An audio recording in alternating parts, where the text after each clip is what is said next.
What's up, everybody? Doc Dog 1985. There's levels to this. All right, guys, I got a quick video for you.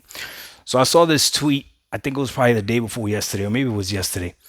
Someone said the hi-fi rush cap is dying, or whatever, or the capping for it is dying. And I think it's hilarious because literally people reply to his tweet talking about it must just be your timeline, because literally on my timeline, right above your tweet is someone talking about Hi-Fi Rush. And then somebody was like, right below your tweet, somebody was talking about Hi-Fi Rush. And there's still people talking about Hi-Fi Rush, okay? This game, I promise you, I finished it last night, is not overrated. Okay, it is not overrated. This game, I promise you, is a masterpiece. Legitimately, from start to end. You think that the game is simple, but as you keep progressing through the game, you realize that the combat can get as deep as you want it to get. And every single time you play, the boss fights get better, the gameplay gets better, the platforming gets better, the storyline itself gets better. By the time you get to the final boss, you are actually invested in the story of this game, and the way they use the rhythm bass and everything, and not every puzzle is exactly the same. I'm telling you, the game is definitely a masterpiece. You need to try it, and you need to try it from start to finish. But what this game has done, simultaneously, it has destroyed the $70 narrative game, meaning that if a game is $70, it's high quality, and if a game is not $70, it can't be high quality. That's been destroyed by this game. All right, it's been challenged by plenty of other games before, but at this point, if you're challenging that narrative, I don't know what to tell you. If Elden Ring wasn't enough to tell you that, hey, a game doesn't have to be $70 to be great, I don't know what to tell you. If you're looking at all these $70 games and you think every single one of those is worth it, I don't know what to tell you. See, you might have played the $70 games that you felt was okay for me to spend that money on it. But the narrative that a $70 game, just because it's $70 is great, has been destroyed. This game is $30. $30 if you want to buy it, okay? On top of that, it has also destroyed the narrative of Xbox has no games. Oh, Xbox has games. So much so that you can find Sony players saying that this game should be on the PlayStation platform, which is strange because if you want to play this game, all you have to do is get yourself an Xbox Series S. That's it. That's it. It's only $300. That's all you got to do and you can play this game. I don't think this game is on the cloud yet. Let me know, correct me if I'm wrong. But if it is on the cloud, then there you go. I'm sure if it's not on the cloud, eventually it'll be there. So just wait, pony. Just hold on to your hoofs and you'll be all right. All right? What else has it done? Okay? It has destroyed Metacritic. Now, again, Game Pass gamers, Xbox gamers, like we have been far ahead of Sony PlayStation gamers. Far ahead when it comes to this. Not one Xbox gamer actually cares about Metacritic. You guys care because that you need to, again, I don't understand what it is to be a PlayStation fan and have the need to validate your purchase. It's the weirdest thing to me. It's the weirdest thing to me. Like, you can't enjoy the game. You also want other people to enjoy the game, and then you want to post about other people enjoying the game, which is so weird. See, whether or not this game would have gotten, I don't even know what it has on Metacritic. I actually don't, because I didn't care. I didn't have to look it up. I could go ahead and play it and experience it myself. I don't know what the Gunk got on Metacritic. I don't know what Scorn got on Metacritic. I don't know what Halo got on Metacritic. I don't know what Forza Horizon 5 got on Metacritic. I don't know, and I don't care because I'm a gamer that only cares about my experience, and that's the difference. I don't need my purchases to be validated or my gaming experience to be validated by somebody else. That's weird. That's strange. It really is. But this game is the most important game for Xbox because it proves something to Microsoft. Number one, you don't need marketing to push a game. You really don't. This game dropped and by word of mouth took off running. If the game would have been trash, it wouldn't have taken off, right? It wouldn't have taken off. People would have played it. People would have tried it, right? But it wouldn't have taken off the way it did, okay? And then once people are trying it, it doesn't matter who recommended it to you. It doesn't matter how many other people like it. You either like it or you don't. I'm telling you right now, Microsoft should do more shadow drops. More shadow drops should be a thing. because it doesn't allow you see no one could talk about this game's gameplay before it came out. No one could criticize the artwork. No one, nothing. The game dropped, right? So when you have these ponies talking about $500 12 teraflops box to play a game that looks like this, they look silly, because guess what we're doing while they're on Twitter? We're playing something. We're playing something, and it's across the board. Everyone's liking this game. And it's so funny. I said this to ISO. I remember the beginning of this generation when we thought, right? And I'll give you this. We thought that the Xbox Series X was way more powerful than the PS5. I remember how scared the Sony fans were. And they would say things like, I play games, not frame. It's not about the power. It's about the games. It's about the gameplay experience.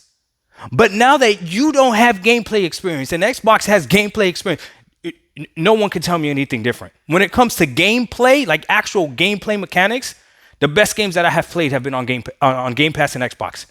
No, hands down. I'll go back to Recore. You can say whatever you want. I'll go back to Recore. I'm telling you right now, okay? Sony has the pretty story-driven games with okay gameplay.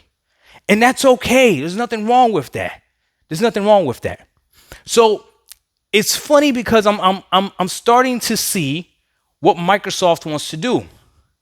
Microsoft wants you to play a plethora of different games, and that only benefits us gamers. And Hi-Fi Rush shadow dropping it the way they did was perfect. They should shadow drop more games. I really think they should. Listen, Hi-Fi Rush has put on notice any other game that comes out. Hi-Fi Rush has put on notice. Okay? So what happens from here?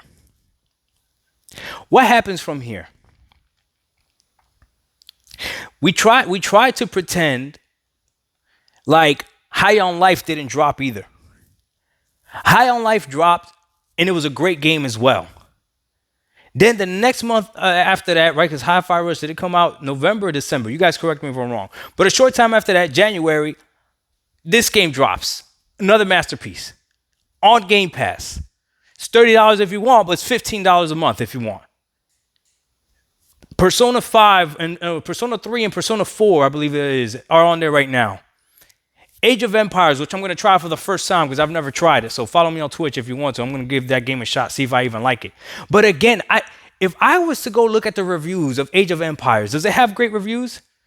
It doesn't matter if it has great reviews, because if I don't like it, it doesn't matter. And this is why I'm telling you, Hi-Fi Rush is the most important game that's on Game Pass and that Microsoft has dropped this generation. They shadow dropped it. No expectations were needed for it. No one could talk bad about the game before it came out. No one could talk about development woes. Who knows when this game was supposed to come out? No. Here's a game. Play it right now. Amazing. You can't say that Game Pass doesn't have quality games. If you believe that Game Pass does not have quality games, you really do not have any idea what you're talking about. If you want to say that Game Pass is bad for the industry as far as developers go and all that other stuff, say whatever you want. I don't know. I'm not a developer, so I'm not going to speak on that. But as a gamer, okay, the day and day aspect of Game Pass is amazing. Some of you have not played a Plague Tale Requiem because you're not sure if you want to buy that game. And I understand that. That to me makes sense. But if you had Game Pass, you wouldn't have to worry about whether or not you would have to buy the game. You'd be able to try it. I don't know how much money Microsoft is losing, and I don't care right now. Can I access Game Pass? Yes, I can. Nothing lasts forever anyways. So if Game Pass goes out of business tomorrow or next month or whatever, it doesn't matter to me, because when I was paying the $15 a month, there hasn't been 1 month where I have regretted giving Microsoft my $15 a month. And I say that from the bottom of my heart. Every single month, I question, why do I have Disney Plus? And every single month I call my kids and I ask them, hey, You guys actually use Disney Plus? Oh yeah, we watch a show here and there. And I'm contemplating like if I cut off Disney Plus, will they actually miss it? I don't question my Game Pass subscription because it's giving me so much value. It's undeniable. And it's not just old games. But here's the thing about old games that I thought about this today, okay? Sorry if I'm going on a rant, but I got to say this, okay? Gaming is the only genre of entertainment where we talk bad about old stuff. Have you noticed that? Gaming is the only genre. I'll give you an example, okay? Before I hopped in the shower, my son called me. All right? Picked up the phone, hey, what's up, bro? And he goes to me, hey, pa, Rocky, all the Rockies are on Netflix. And I said, hold on, puppy, what you said? He said, all of the Rockies are on Netflix right now. I had him watch Rocky with me a few years back. And all of them are now on Netflix, okay? He goes, I just finished watching Rocky 1 again. I'm watching Rocky 2 right now, okay? I would never tell my son, why are you watching an old movie? No, no, no, no, no, no, no, no. The Rocky series is great.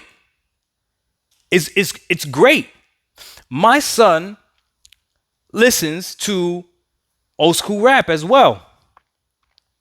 The other day he was listening to Eminem, the Marshall Mathers LP. I would never tell him, hey, that's old. Why are you listening to that? No, no, no, no, no. That's great. That's great. Go ahead and listen to it. We cannot act like there's old games on Game Pass that you would rather play than Forspoken. We can't act that there's old game on Game Pass that you would rather play than Horizon Forbidden West. Zero Dawn is a different story. I think Zero Dawn is a masterpiece. You can't act like if you had the access to natively play God of War 1, 2, and 3, you wouldn't play that over God of War 2018. I'm not going to talk about Ragnarok because I haven't played Ragnarok, but the fact of the matter is he can't jump and it doesn't make any sense. Why can't he jump? What happened to him? How does this... The next God of War iterations, if they're going to use his son, are they not going to let him jump either? I digress. They somehow make it make sense to themselves. You're paying $70 for a character that can't jump, but it doesn't matter. It doesn't matter. Hi-Fi Rush has better combat than God of War, just for the simple fact that he could jump. Go ahead, at me. Oh, they're going to get so mad. Bro, the way you could chain combos together and everything in Hi-Fi Rush and use different people to come in. What Atreus do, he just shoot. Oh, shoot my little arrow. No, I get Macaroon to come with his Hulk smash. Boom.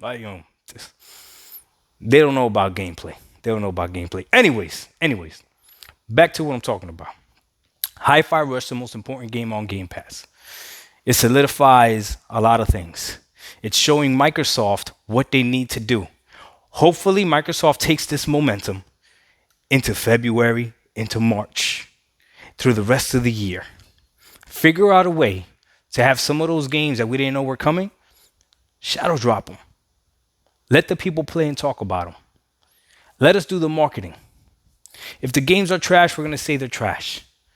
But at the end of the day, at this point, simultaneously, Hi-Fi Rush has put the nail on the coffin. There's been a whole bunch of nails throughout the years, throughout the last 2 years on $70 games.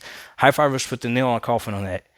And it definitely puts the nail on the coffin as Xbox has no games and Game Pass doesn't have quality games. I don't know how you could look at everything that has dropped on Game Pass and say it doesn't have quality games, especially if you haven't played them. There's people that talk trash about Scorn that only played 2 hours of Scorn. Didn't get to the point to figure out what the story was and how deep that game actually is. But I digress. But it doesn't matter because I don't need your validation. Game Pass has high quality games. And that's a fact. Dog 1985, there's levels to this. I'll give you one thing, Pony, and one thing only. I'll give you this one thing. I'll give you this because I'm fair. There's still no point for the 12 teraflops. I'll give you that. See, I'm fair. We out. Peace.